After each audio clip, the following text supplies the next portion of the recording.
네, 궁금한 건강 이야기를 속 시원하게 풀어드립니다. 디지털 건강 플러스. 광주 세우리병원과 광주 MBC가 손을 잡고 전문의를 모시고 우리 일상생활에서 알고 싶어하는 이 건강과 관련된 이야기를 알기 쉽게 여러분에게 전해드리는 시간입니다.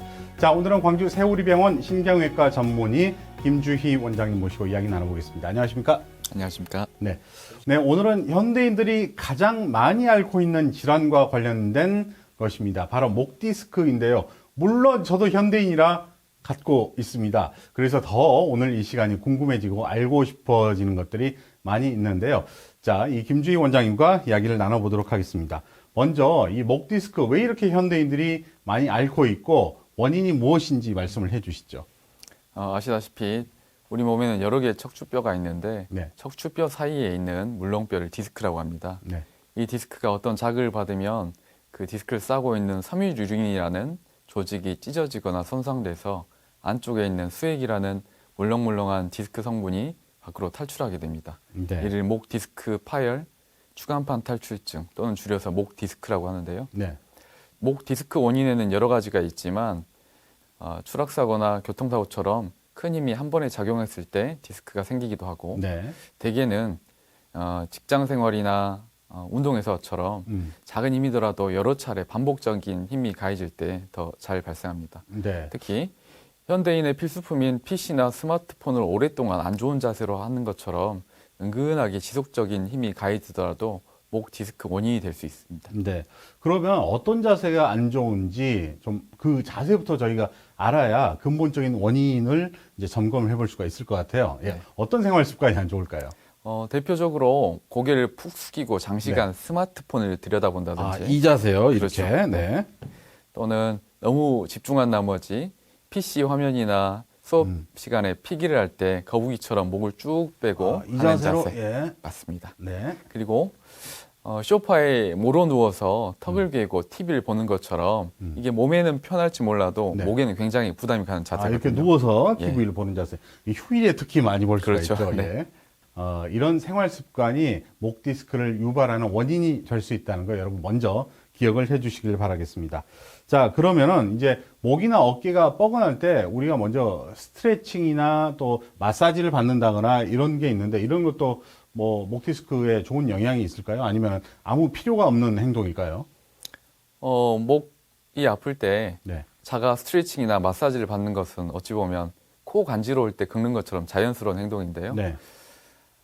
심하지 않은 근육에서나 관절에서 오는 통증 같은 경우라면 목 자가 스트레칭이나 네. 이제 마사지로 완화가 되겠지만 목 디스크 탈출에 의한 목 디스크 증상이라면 쉽게 호전되지 않는 경우가 있습니다. 네네. 특히나 그러한 자가 스트레칭이나 마사지를 통해서 통증이 해소가 되지 않고 오히려 상지가 저리거린다든지 네. 상하지에 힘이 빠지는 느낌이 든다면 신경을 압박하고 있는 병이 있을 수 있기 때문에 자주 반복하지 않는 것이 좋습니다. 네. 저도 이제 가벼운 목 디스크를 갖고 있는데 처음에 알게 된 게 약간 어깨나 이쪽이 근육이 뭉쳐서 좀 뻐근한 느낌으로 병원을 찾아갔더니 이게 목 디스크 영향으로 이게 내려온 거다. 이렇게 하는데 목 디스크가 발생하면 어떤 증상이 나타나죠? 되게 목 디스크 환자들이 처음 병원에 오셔서 저 목 디스크예요 하는 사람 거의 없거든요. 네네. 대개는 목이 뻐근해요. 또는 담 걸렸어요. 예, 담이 왔어요. 그렇게 거의 저와 말씀해 비슷한 맞습니다. 예, 그런 환자분들이군요. 예. 네. 그래서 목 디스크에는 대표적인 증상이 두 개가 있습니다. 첫 번째는 목 통증. 그러니까 목 뒷덜미를 포함해서 승모근 부위의 어깨 통증, 날개 축지를 포함한 등 통증이 주로 동반됩니다. 네. 두 번째는 팔 통증, 흔히 상지 방사통이라고도 하는데요. 목에서 나오는 척추신경은 어깨를 통해서 팔 손까지 내려갑니다. 네. 목 디스크가 탈출돼서 이 척추신경을 누르게 된다면 신경 가는 길을 따라서 팔에 저림이 생깁니다. 네. 위에서부터 아래로 퍼지는 통증이다 해서 상지 방사통이라고 하고 이 상지 방사통은 환자들마다 저린다, 땡긴다, 애린다, 먹먹하다 여러 가지로 표현을 하십니다. 네. 우리가 이제 옷을 입을 때 첫 단추를 잘못 깨면 모든 게 이제 어긋나잖아요. 이 목 디스크가 어떤 통증의 출발점이 될 수가 있다. 네. 이렇게 이해를 하면 될 것 같습니다. 그리고 뭐 흔하지는 않지만 목 디스크가 있으면 두통의 원인이 될 수도 있다고 들었어요. 아래로만 내려가는 게 아니라 이 통증이 위로도 올라가는데 그게 맞나요? 두통의 원인은 여러 가지가 있겠지만 네. 목 통증이 동반되면서 편두통이 있다. 또는 심장 뛸 때마다 박동성으로 통증이 느껴진다. 네. 어떤 경우에는 귀 통증이나 어금니 통증, 목구멍 통증까지 동반되어 있는 목 통증 환자가 있으십니다. 네. 그런 분들의 상당수가 목 디스크에 의한 통증인 것으로 나타나 있습니다. 네네. 목 디스크가 이제 나타나기 시작하면 일단은 어떤 분들은 뭐 내가 갑자기 젓가락질이 힘들다, 단추 잠그기가 어렵다, 또 뭐 걷기가 어렵다, 손 끝발이 저린다 이렇게 좀 생활로 영향이 나타나기도 하는데 이게 연관이 깊은가요? 목 통증뿐만 아니고 아까 네. 말씀드렸던 척추신경이 압박되게 되면 목에서 나온 척추신경은 팔로 가기 때문에 팔 통증이 동반됩니다. 네네. 또는 뇌에서 연결되어서 척추 허리까지 내려가는 척수신경이 눌리게 된다면 미세한 동작, 그러니까 글씨를 쓴다든지 네. 젓가락질을 한다든지 예. 미세한 동작이 힘들어지고 아. 또는 술을 안 마셨는데도 이상하게 균형이 안 잡히면서 네. 걸음걸이가 힘든 보행 장애까지 나타날 수 와, 있습니다. 그 정도까지 나타나는 경우가 이런 있군요. 증상은 상지 방사통과 다르게 예. 마냥 두고 기다렸다가는 신경이 영구히 손상될 수 있기 때문에 네네. 빨리 병원을 찾으시는 게 좋겠습니다. 네. 자, 그렇다면 목 디스크의 자가 진단법. 우리가 어떻게 하면 내가 지금 목 디스크가 의심되니까 빨리 병원 가서 의사와 상담을 나눠봐야겠다. 이런 진단법이 있을까요?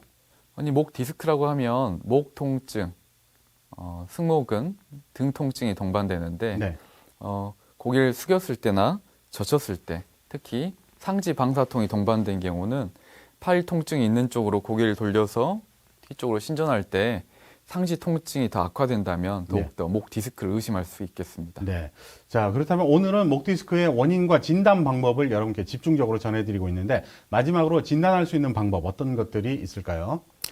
목 디스크 진단에는 두 가지가 중요합니다. 첫 번째는 환자분의 증상, 두 번째는 영상 검사입니다. 네.